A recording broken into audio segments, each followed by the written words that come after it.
So let's talk about meetings. When we cross into different worlds and deal with different cultures, amazing things can happen. All of us are changed by the people that we encounter, and the same goes for languages. But when we need to speak with someone who doesn't speak the same language, that's when the real magic happens. I'm Moti Lieberman, and this is the Ling Space.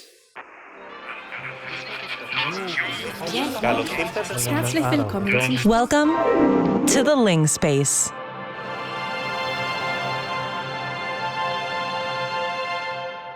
People really get around. Maybe they have stuff they want to buy and sell, or important places they want to visit. Maybe they're seeking refuge from a war or disaster, or maybe they're a conquering army on the search for new territory. Or maybe they just want to see what's beyond the horizon, find some fantasy land to live in. But odds are, when you go somewhere new, you're going to find other people there. We're almost unbelievably good at populating places, even if they're really cold, really hot, or really hard to find. So what happens when you arrive somewhere and you meet a group of people who haven't even heard of your language, let alone speak it? If you want to stick around for a while, you're going to have to find some way to talk to each other. But where do you even start when you don't have any words in common? It's not like you have magic spells to ease communications. Well, maybe you'll start with simple gestures, or learn a few of each other's words for things. But soon enough, if you have a community that springs up without a shared language, you'll get a way of talking that's woven together from the different strands that make it up. This kind of system is called a pidgin, and we've been creating them in these pressure-filled conditions for centuries at least. The amazing thing is, no matter what languages go into a pidgin, there are some characteristics that they all tend to have. Because it's got to be simple, you lose a lot of the more complicated, unusual properties of the languages that go into it. Like, think about the phonology, the sound system. Pidgins usually get the most common and straightforward set of sounds, the ones most likely to be acceptable in the different languages. So for vowels, that's a 5-vowel inventory: a, e, u, a, and o. And you want really simple syllables, so you try to avoid consonants bunching together or letting consonants hang out after the vowel. And although a lot of pidgins include content from tonal Asian or West African languages, they usually lose any of the tone the original languages might have had. So for a word like breakbills, you'd change the second vowel, break up the br and kb bunches, chuck the consonant at the end, and get something like barikibiri. Nice. Your syntax and morphology get affected too. Pidgins usually have a subject-verb-object-word order, even if the languages they draw from don't. And you won't mark for things like number or gender or case, or put tense on your verbs. For example, instead of past tense and future tense, like hunted, hunt, will hunt, instead you get something like hunt yesterday, hunt, hunt tomorrow. Here, yesterday doesn't actually mean yesterday, it just means something happened in the past. But you don't only shrink things down when you're crunching together a pidgin. A lot of the time, you add in a process called reduplication, which exists in languages around the world, like Khmer, Maltese, and Walpiri, but isn't common in the languages that are being combined. It's used as a plural, like in Walpiri, where child is kuru and children is kuru kuru. Or it can be a superlative, like in Maltese, where homor is red and homor is totally red. A pidgin isn't anyone's first language. It's a system adult speakers stick together so that they can communicate, so at most it's a second language. I mean, they may not even be languages at all, at least not natural ones. In their favor, pidgins do have a set of norms about how you should use them and differing levels of proficiency. But even though a whole community will usually learn to speak the pidgin, there's more variability between speaker and speaker, or time and time, than there is in a natural language. And we just saw that pidgins aren't complete grammars either. They lack a lot of the complex patterns of syntax, sound, and meaning that we find in the world's natural languages. So in a way, pidgins aren't really languages in the way that we've been talking about them. In fact, maybe the closest parallel we can draw is constructed languages. If you think back to our episode on constructed languages, we concluded that most of them probably aren't languages in the strictest sense of the word. Even if you put a ton of effort into your new language, unless you're a real wizard, it's probably not going to follow all the rules and parameters of universal grammar, and the same goes for pidgins. After all, in a way, pidgins are constructed languages. There might not be a single mind shepherding the language together, but it still does get crafted. Most of the pidgins we know today came into being in colonial situations. Historically, some of the most notable centers for the development of pidgins have been Pacific trade routes or Caribbean plantations. In both cases, you get exactly the right formula for linguistic innovation.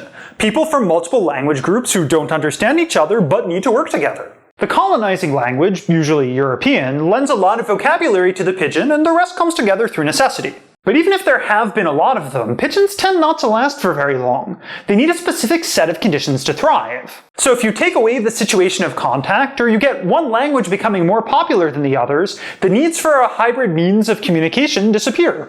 But sometimes pigeons evolve. It is really cool that people come up with these ways to speak with each other. But even more amazing is what happens when new generations of kids grow up where the pigeons are spoken. We've already said that babies are linguistic geniuses. They come hardwired to learn language, and whatever input they get, they use it to set up their mental grammars according to Universal Grammar, or UG. So what happens when babies are exposed to a pigeon?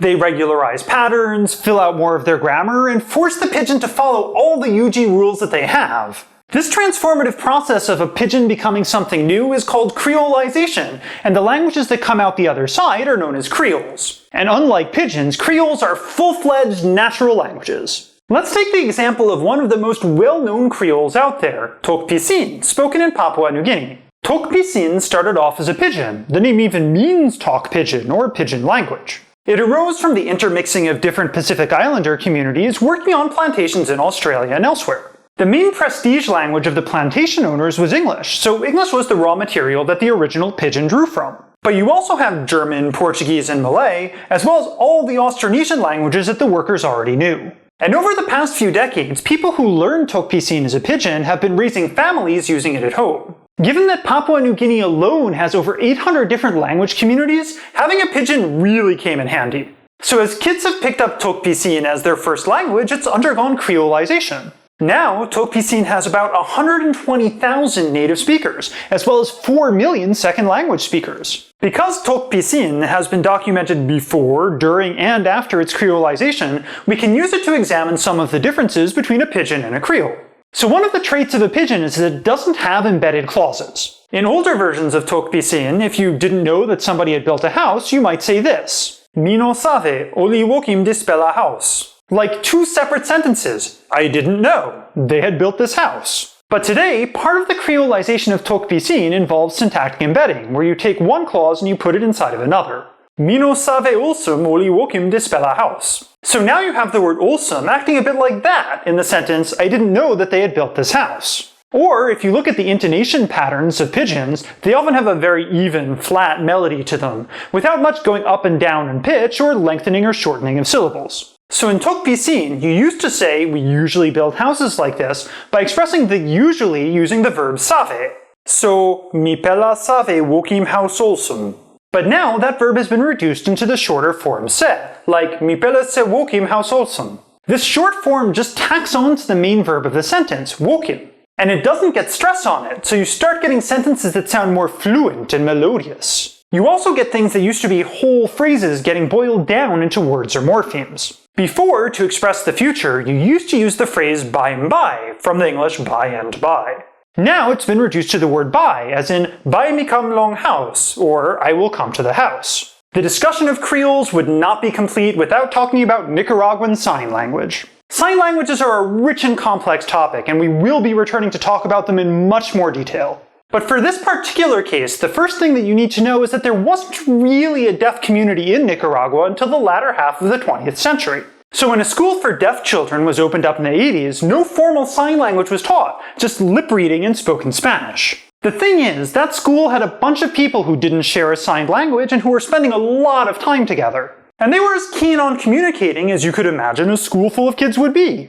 Each of them brought in some signs and structures that they used at home, and before long, the students of this Nicaraguan school had developed a fluent signed pidgin between them. But getting a pidgin going wasn't the end of the story. Within a few years, as the older students started teaching their system to the younger ones, their language developed into a full-on Creole with a more complex grammar and extensive vocabulary. The younger children passed this input through the filter of universal grammar without even trying or knowing anything about linguistics, and another pidgin blossomed into a complete language. There are now over 3,000 native signers of Nicaraguan Sign Language, and that number just keeps rising as graduates from the school spread the Creole around the country.